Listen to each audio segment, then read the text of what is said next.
자, 안녕하세요. 반갑습니다. 주식 정리해드리는 주영라입니다. 오늘도 해외 시장부터 먼저 시작해 보도록 하겠습니다. 일단 제일 먼저 미국은 다 박살이 났죠.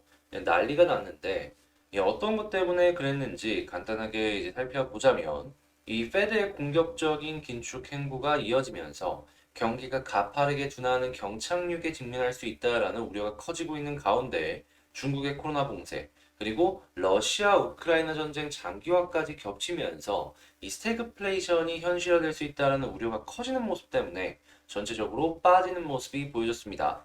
물론 어제 같은 경우에는 러시아의 핵위협이 있긴 했지만 핵위협 하나만으로 전체적으로 이렇게 붕괴되진 않았을 것이다 라고 생각을 하고요. 모든 부분들이 엮이고 엮여가지고 하락을 하는데 큰 영향을 주지 않았나 생각을 해볼 수가 있겠습니다.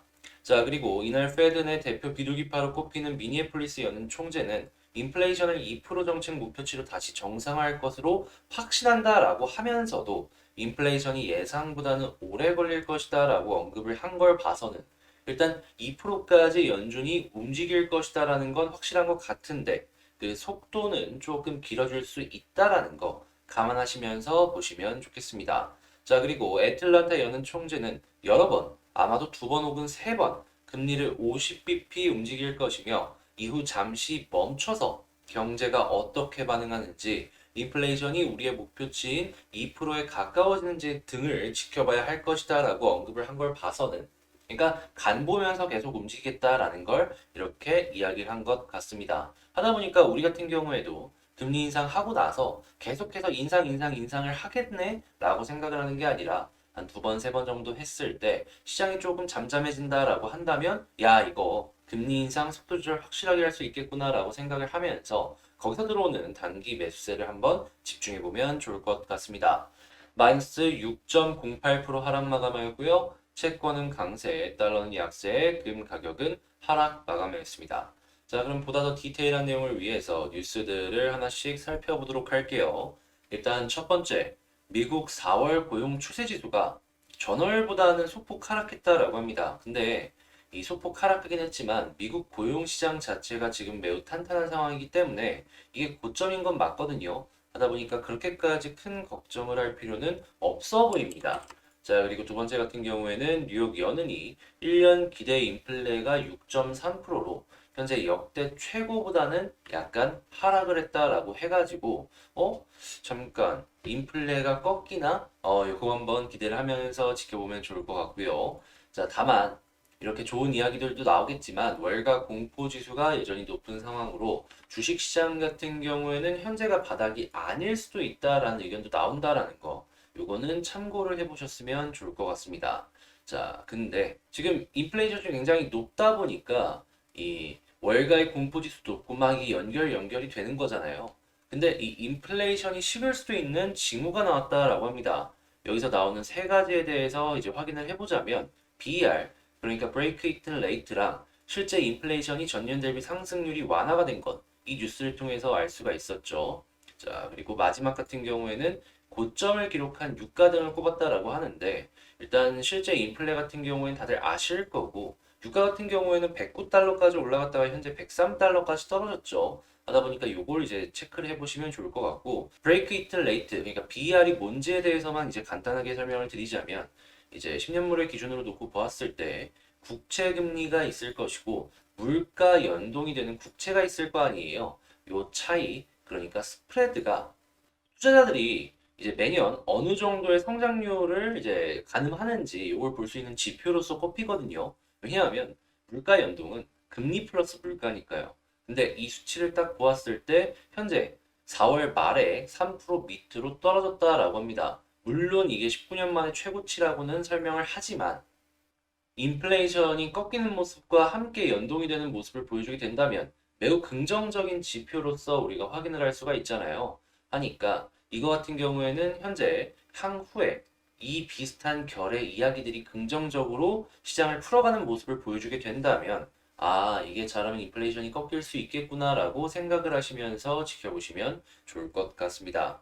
자, 그 다음으로는 자, 미래먹거리 선점, 반도체 배터리, 이 공장들이 줄줄이 착공을 시작을 했다라고 합니다. 당연히 이 공장을 착공하기 시작을 하면은 선제적으로 장비 주문을 넣어놓을 수밖에 없을 거 아니에요. 제일 먼저 장비에 주문을 넣어놓고 그 다음에 공장을 올린 다음에 바로바로 세팅을 진행을 할 테니까 하다 보니까 뭐 반도체나 배터리 소재 장비 업체들 하나씩 하나씩 주목을 해보시면 좋을 것 같고 아마도 장비 업체들 같은 경우에는 제 개인적인 관점으로 말씀을 드리자면 지금 시장 굉장히 안 좋죠. 그런데도 불구하고 이 역대급 실적을 이 업황으로 인해서 꾸준하게 내주지 않을까 생각을 해볼 수가 있을 것 같습니다. 그러니까 남들 다 힘들 때 이 반도체 장비주로 어느 정도 방어가 가능하지 않을까 생각해 볼 수가 있는 거죠. 배터리 장비 역시도 함께 보시면 좋겠고요.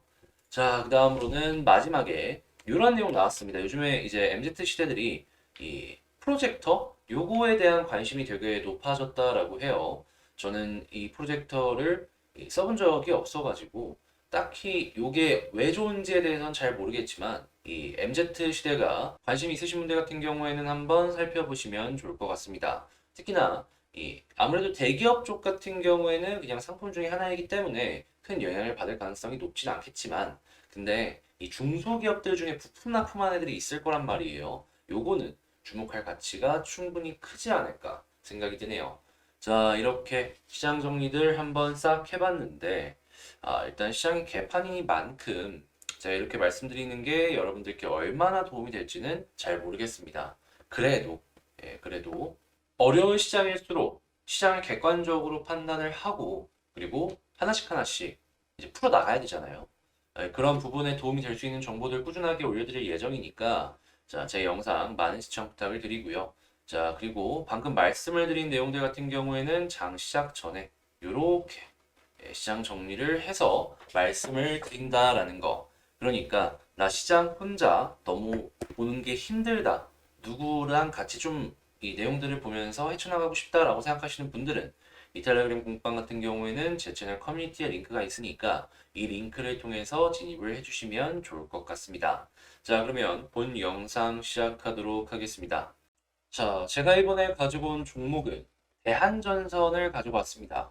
일단 대한전선 같은 경우에 어제에 이어서 오늘도 굉장히 많이 빠지는 모습을 보여주다 보니까 야, 이거를 지금 뭐 손절을 해야 되나 말아야 되나 많은 걱정들이 있을 거예요. 그런데 저는 여전히 이거 같은 경우에는 조금 더 살펴봐도 나쁠 게 없다라고 봅니다. 왜 이렇게 살펴보는지 지금부터 하나씩 안내를 도와드릴게요. 일단 뉴스를 조금만 보자면 이런 내용이 나오고 있습니다. 대한전선 하락. 이게 미국에서는 신재생 에너지로 연일 상승하는 모습을 보여주고 있는데 한국 같은 경우에는 탈원전 정책을 폐지하면서 이게 이 신재생 에너지 쪽이랑 엮이지 않아가지고 대한전선이 빠지는 것이 아니냐라고 이야기를 하고 있는데 이거 말도 안 되는 소리라고 말씀드릴게요. 왜냐하면 기본적으로 대한전선 같은 경우에는 한국도 한국이지만 해외에서의 매출이 좋습니다. 그리고 해외 쪽 같은 경우의 특징이 뭐냐 하면 미국도 미국이지만 유럽 같은 경우에는 친환경 기조가 되게 높아요. 원전 같은 경우에도 결국에는 지나가는 하나의 시스템이다라고 생각을 할 뿐이죠. 이번에 유럽 쪽의 그린 텍소노미를 보시면 아시겠지만 거기서 어떤 얘기를 하냐면 이 원전이 폐원전을 하고 나서 폐기물 있잖아요. 그 폐기물을 완전하게 해결을 할 수 있는 대안을 마련해 오면은 그린 텍소노미에 포함을 시켜주겠다라고 했어요. 그만큼 굉장히 까다롭다라는 거예요. 근데 이걸 어떻게 연결해서 볼 수 있냐면 그러면 그렇게 해결이 안 되면 우리는 결국에는 친환경 쪽으로 간다라는 거예요. 친환경으로 간다. 그랬을 때 뭐 해상풍력이니 뭐니 전력 발전에서 이 사용이 되는 전선의 양이 줄어들겠습니까? 늘어나겠습니까?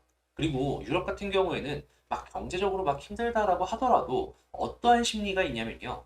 지금 힘든 거 안다. 힘든데 이 지구가 아파한다. 조금만 우리가 힘들더라도 양보하자.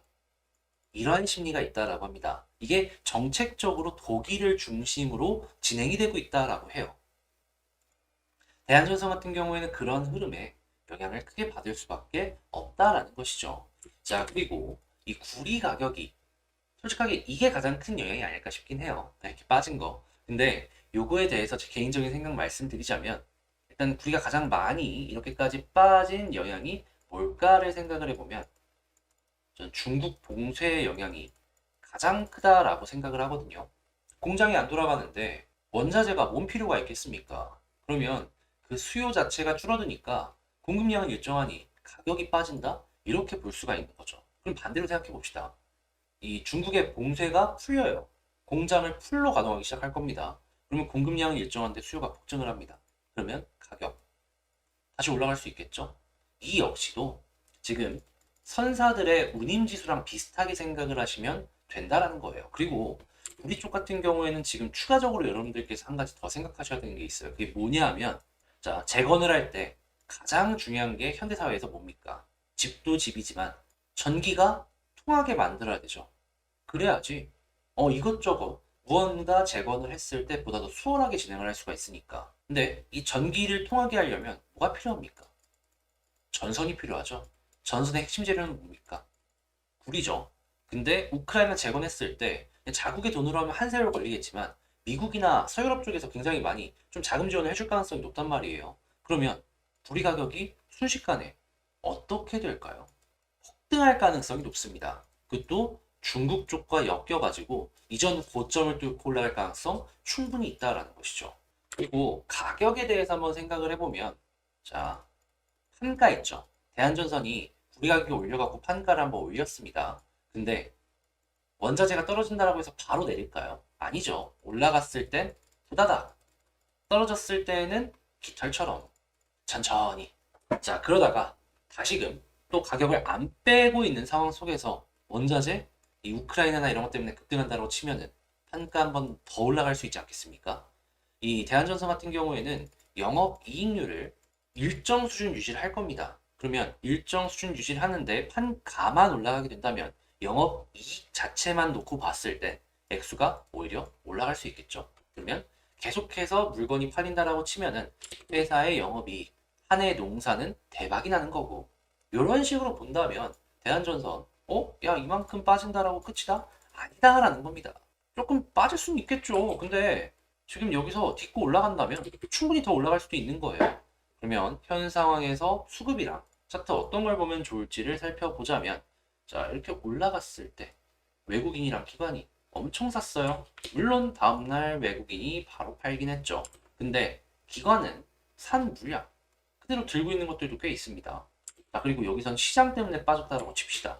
시장 다시 좋아지게 된다면 지켜줘야 될 자리만 지켜준다면 반등할 가능성 있지 않을까요? 그러면은 차트를 한번 살펴보게 된다면 일단 가장 베스트는 솔직하게 요 241선 있죠? 가격상으로 보면 2065원 여기 위에서 횡보를 해주면 좋습니다. 여기서 이제 횡보를 계속 해주게 되고 이평선들 올라오는 거 기다려주게 된다면 여기서 골든크로스 나오겠네요. 그러면 여기서 한 번 더 힘을 더 받을 가능성이 높긴 하거든요.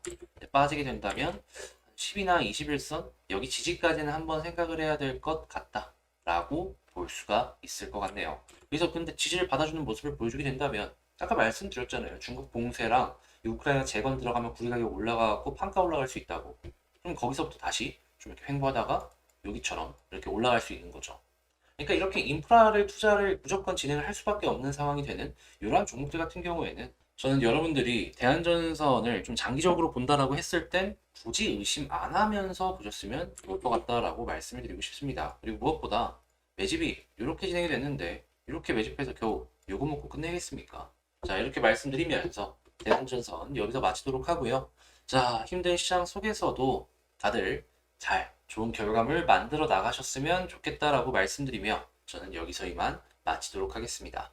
영상 끝까지 시청해주셔서 감사드리고요. 저는 다음에 더 좋은 영상으로 다시 찾아뵙도록 할게요. 이상 주식 정리해드리는 주정남이었습니다.